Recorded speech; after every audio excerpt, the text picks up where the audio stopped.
بسم اللہ الرحمن الرحیم۔ آج کی ویڈیو درود ابراہیمی سے جادو کا علاج بندش کا توڑ سے متعلق ہے، اور بہت سارے لوگ ایسے ہوتے ہیں کہ جن کے ساتھ بہت روحانی معاملات ہوتے ہیں۔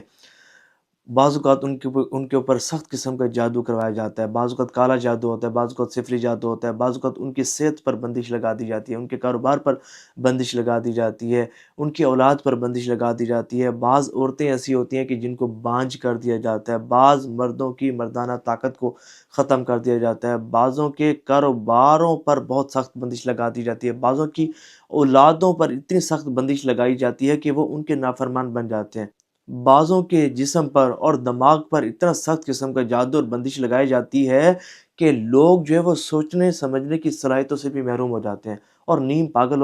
ہو جاتے ہیں، ان کا دل و دماغ کام ہی نہیں کرتا۔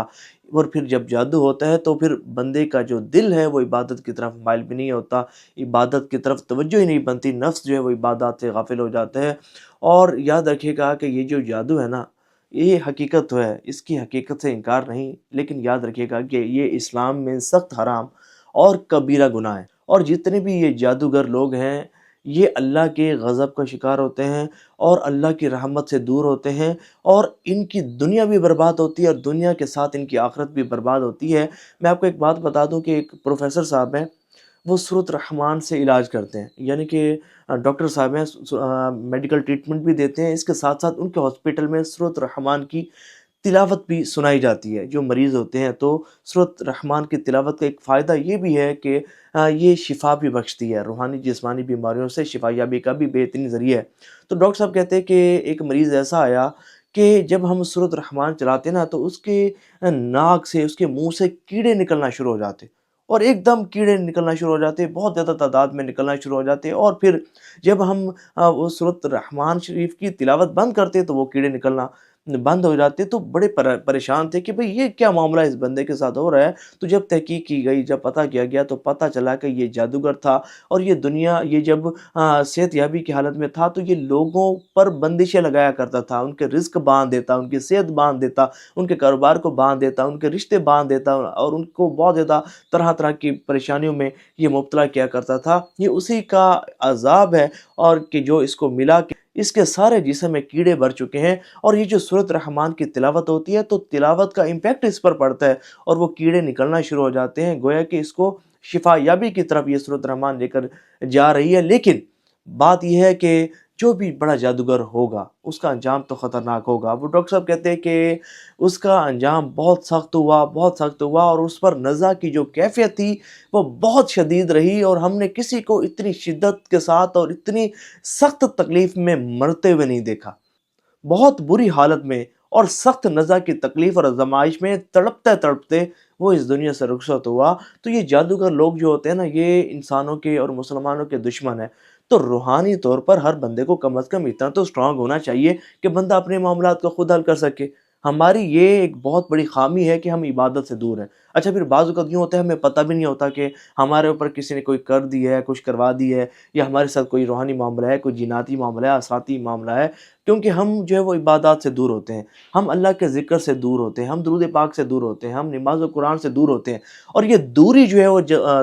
جادوگروں کو ایک بہت اچھا موقع فراہم کرتی ہے کہ جو بندہ اللہ سے جتنا زیادہ دور ہوگا نا، وہ شیطان سے اتنا زیادہ قریب ہوگا۔ یہ بات یاد رکھیے گا، جو بندہ نماز روزے سے اور عبادات سے دور ہوگا وہ شیطان کے اتنا زیادہ قریب ہونا شروع ہو جاتا ہے، پھر شیطان کھل کے اس کے ساتھ کھیلتا ہے، پھر کھل کے اس کی دنیا بھی برباد کرتا ہے اور اس کی آخرت بھی برباد کرتا ہے۔ تو سب سے پہلی چیز کہ جو شخص چاہتا ہو نا کہ اسے اللہ کی امان نصیب ہو جائے نا، ہر وقت باوضو رہے، ہر وقت باوضو رہنے کو اپنا معمول بنائے، نمازوں کی پابندی کرنا شروع کر دے۔ دیکھیں حدیث طیبہ میں آیا ہے کہ جس نے قصداً ایک نماز قضا کی، اس کا نام جہنم کے اس دروازے پر لکھ دیا جاتا ہے جس سے وہ جہنم میں داخل ہوگا۔ اور یاد رکھیے گا کہ جہنم اللہ تعالیٰ نے اپنے نافرمانوں کے لیے بنائی ہے، اور بہت ساری قبریں ایسی کھلی کہ جو آگ سے بری ہوئی تھیں اور پتہ چلا کہ یہ بے نمازی تھے۔ بہت سارے آج بھی ایسے لوگ کہ جنہوں نے دنیا میں غفلت کے ساتھ گزارا اور اللہ کے احکامات کی خلاف ورزی کرتے ہوئے، اللہ اس کے رسول صلی اللہ علیہ وسلم کے احکامات سے منہ موڑتے ہوئے گزارا، آج بھی ان کی قبریں آگ سے بری ہوئی ہیں۔ نظر کی سختی بھی شدید ہوتی ہیں، عذاب قبر میں بھی مبتلا ہوتے ہیں، اور روز محشر کی سختیاں اور اللہ کا عذاب بڑا سخت ہے۔ کوئی بھی شخص اللہ کے عذاب کا کروڑواں حصہ بھی برداشت نہیں کر سکتا۔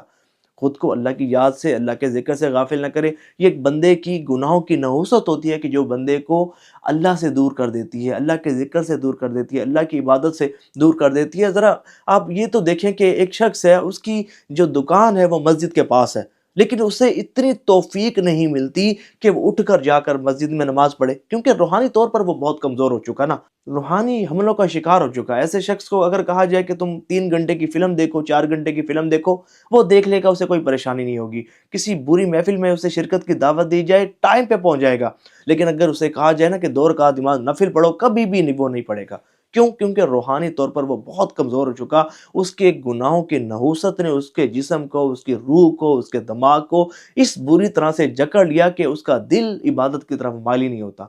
اس کی طبیعت عبادت کی طرف مائل ہی نہیں ہوتی، اس کا نفس عبادت میں اتنی زیادہ سستی کرتا ہے کہ 2 نفل اس کے لیے پہاڑ میں چڑھنے کے مترادف ہیں، اور بڑے سے بڑا گناہ، اللہ کی بڑی سے بڑی نافرمانی اس کے نظر میں کوئی وقت نہیں ہوتی۔ تو یہ وہ لوگ ہوتے ہیں کہ جو اللہ کی رحمت سے دور ہوتے ہیں۔ تو ٹھیک ہے، اپنا علاج کرنا چاہیے، کروانا چاہیے، لیکن سب سے پہلے بھائی آپ اللہ کی عبادت کی طرف آئیں، اس کے ذکر کی طرف آئیں، اللہ کی امان میں آئیں، اللہ کے حصار میں آئیں۔ میں بڑھتا ہوں اپنی ٹاپک کی طرف کہ درود ابراہیمی سے جادو کا علاج، اور ہر بندش کا، ہر سحر کا، ہر ٹونے کا، ہر پریشانی اور مصیبت کا علاج درود ابراہیمی میں پوشیدہ ہے، اور الحمدللہ آسان اور مجرب علاج ہے۔ سب سے پہلا کام، گناہوں سے سچی پکی توبہ، یہ پہلے میں آپ کو بتا دوں۔ گناہوں سے سچی پکی توبہ کریں گے، اور 2 رکعت نماز نفل ساتھ توبہ کے ادا کریں گے، اور ایسے 5 10 منٹ 12 منٹ جو ہے نا کسی تنہائی والی جگہ پر چلے جائیں، اور اللہ کے احسانات کو یاد کریں، اور اپنے گناہوں کو یاد کریں کہ اللہ نے مجھ پر اتنا کرم فرمایا، اتنا کرم فرمایا، مجھے یہ عطا فرمایا، مجھے وہ عطا فرمایا، میرا رزق سلامت، میری عزت سلامت، میرا کاروبار سلامت، مجھے ہر نعمت ملی، لیکن میں نے کیا کیا؟ اس کے نافرمانیاں کی، میں نے یہ گناہ کیا، میں نے یہ گناہ کیا۔ خوف خدا سے آنسو بہائیں۔ اگر اللہ چاہتا مجھے بہت بڑے عذاب میں مبتلا کر دیتا، اگر اللہ چاہتا مجھ پر پہاڑ گرا دیے جاتے، اگر اللہ چاہتا تو میرے ساتھ بہت برا معاملہ ہو جاتا، مجھے زمین میں دنسا دیا جاتا اور زمین میں غرق کر دیا جاتا، بہت کچھ میرے ساتھ ہوتا، لیکن اللہ نے ایسا نہیں کیا۔ اس کا شکر ادا کریں، خوف خدا سے آنسو بہائیں، اور خوف خدا سے آنسو بہانے کے بعد آپ نے کرنا یہ ہے کہ نیت پکی کرنی ہے، سچی پکی، کہ آئندہ میں اللہ کی نافرمانی نہیں کروں گا، اپنی زندگی اللہ، اس کے رسول صلی اللہ علیہ وسلم کی احکامات کے مطابق گزاروں گا۔ سچی پکی نیت کرنی ہے کہ 5 وقت نمازوں کی پابندی کروں گا، اور پھر اس کے بعد آپ نے جو ہے وہ درود ابراہیمی 313 مرتبہ توجہ کے ساتھ، کسی بھی قسم کی بندش ہوگی نا اللہ کی رحمت سے ٹوٹ جائے گی، کسی بھی قسم کی، انشاءاللہ۔ میں آپ کو یعنی کہ ہم دعویٰ نہیں کرتے، اللہ کی رحمت پر بھروسہ ہوتا ہے، اور یہ اللہ کی رحمت پر بھروسہ ہے، مصطفیٰ جان رحمت صلی اللہ علیہ وآلہ وسلم کی نگاہ شفقت اور کرم نوازی پر اتنا یقین ہے، اور میں 100%، 112% یقین سے کہہ رہا ہوں، کسی بھی قسم کی آفت، مصیبت، پریشانی ہوگی دور ہو جائے گی، کسی بھی قسم کا جادو ہوگا انشاءاللہ ٹوٹ جائے گا، اور کسی بھی قسم کی بندش ہوگی وہ ٹوٹ جائے گی۔ 313 مرتبہ روزانہ توجہ سے آپ نے درود ابراہیمی پڑھنا ہے، اور پڑھنے کے بعد پانی پر دم کرنا ہے، پانی پی لینا ہے، سارا دن وہی پانی پئیں، اور پڑھنے کے بعد ہتھیلی پر دم کریں، جسم پر پھیر لیں، 41 دن یہ کام کریں، کسی بھی قسم کی بندش ہوگی نا اللہ کی رحمت سے ٹوٹ جائے گی۔ اللہ تعالیٰ آپ کو ہر مرض سے شفا یابی نصیب فرمائے، کمنٹس میں آمین لکھیے گا۔